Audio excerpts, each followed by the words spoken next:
Good morning, Center of Hope. It is December the 10th and it's bright and sunny out here.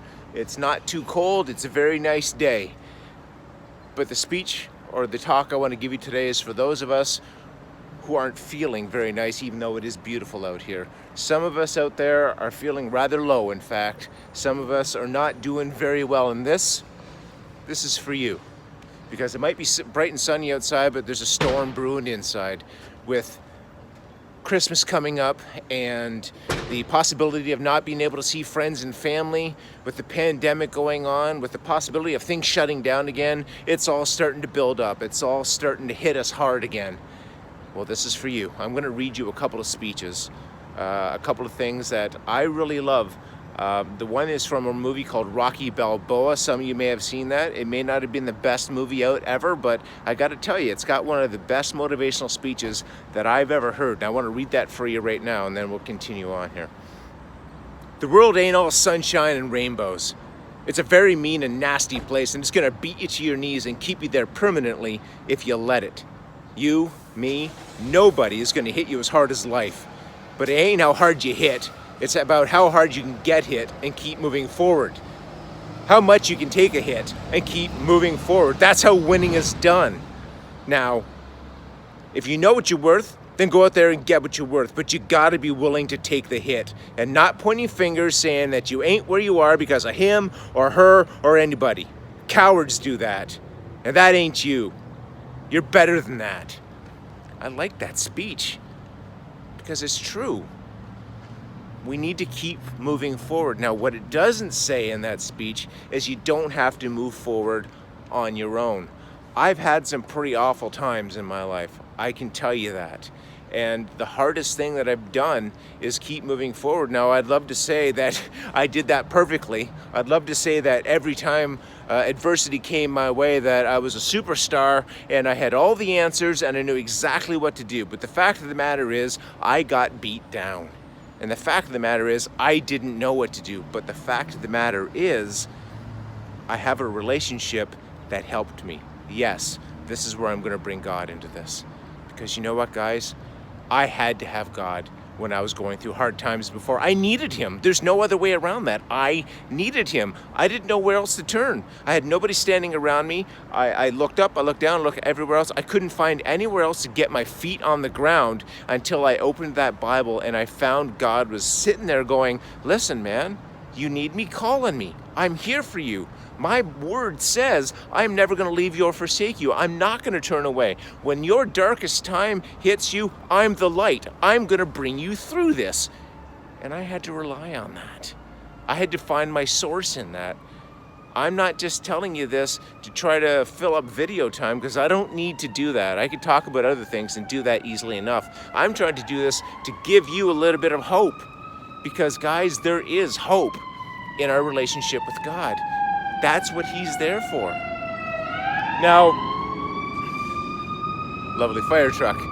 Now, I wanted to give you another talk here, another little bit of a story, because as you know, I love stories, and hopefully this will cement what I'm talking about. Now, I'm going to go back a little ways, and I think I've talked to you guys a little about this. I don't think I put it in a video yet. If I have, I do apologize, but it's a really good story.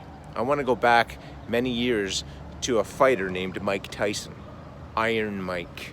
Now, this guy is arguably one of the best heavyweight boxers that's ever been in the ring. He may not have the best style, but he was tough. He was tough as nails, hence Iron Mike.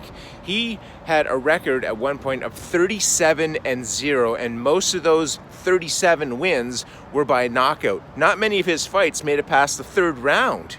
He would knock your butt out, and everybody knew that if you ever got knocked down by Mike Tyson, that's it. You're done. Ring the bell, it's over. Throw the towel in, you're not getting back up. Well, let me tell you about a fight with an unknown guy named Buster Douglas. Now, some of you have already jumped to the end of the story right now and know the conclusion, but if you haven't heard this story, stay tuned, because there might be more to this than you realize. I'm going to read you a little speech that somebody gave about Buster Douglas versus Mike Tyson. You can write it all down if you want to. Be brave enough to write down every one of your goals. But I'm going to tell you something. Life is going to hit you in the mouth, and you got to do me a huge favor. Your why has to be greater than that knockdown.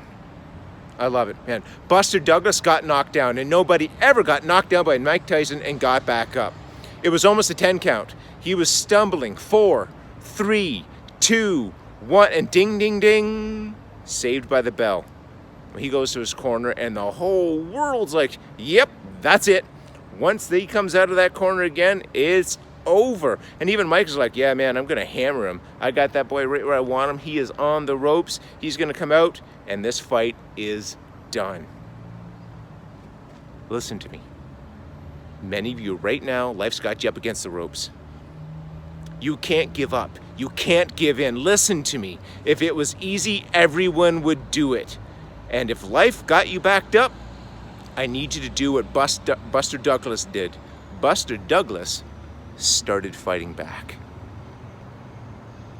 And the world was shocked. Goliath had been knocked down. What happened? They went to Buster Douglas and they asked him, Buster, simply, what happened out there? And Buster said this, listen to me. It's really simple. Before my mother died, she told me the whole world that I was going to beat Mike Tyson. And 2 days before the fight, my mother died. Buster Douglas said he had a decision to make. When his mother died, he can die with his mother, or he can make a decision, and he can wake up, and he can turn around and live for Mom. And that's what he did, and he knocked Mike Tyson out. Simply because his why was greater than that punch. His why was greater than defeat. His why was greater than his trials and his tribulation. And I'm telling you, if you don't know what your why is, and your why isn't strong enough, you're going to get knocked down every single day. That sounds pretty similar to what I just read. Guys, what's your why? Do you have one?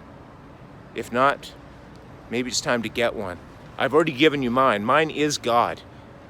He can be yours as well. Because what is a why? It's something that you can cling to, something that you can hold on to, that no matter what happens to you, you know that that's there, and you've got to persevere because of that why. With Buster Douglas, it was his mom. With me, it was God. I knew he was there. I clung to that. And because of that, I clawed my way through. I fought my way through. And again, I'd like to say that it was perfect. It wasn't. But God had my back every single day. So guys, what's your why? Do you have one? I hope you do. And I hope it's God. If you need or want to ask me any questions about something like this, please find me, radio me, call me, whatever. I'm happy to take the time to sit and talk to you, talk about this, or whatever you need to do. You're not alone in this, guys. You're never alone. God's always with you. Have a good day.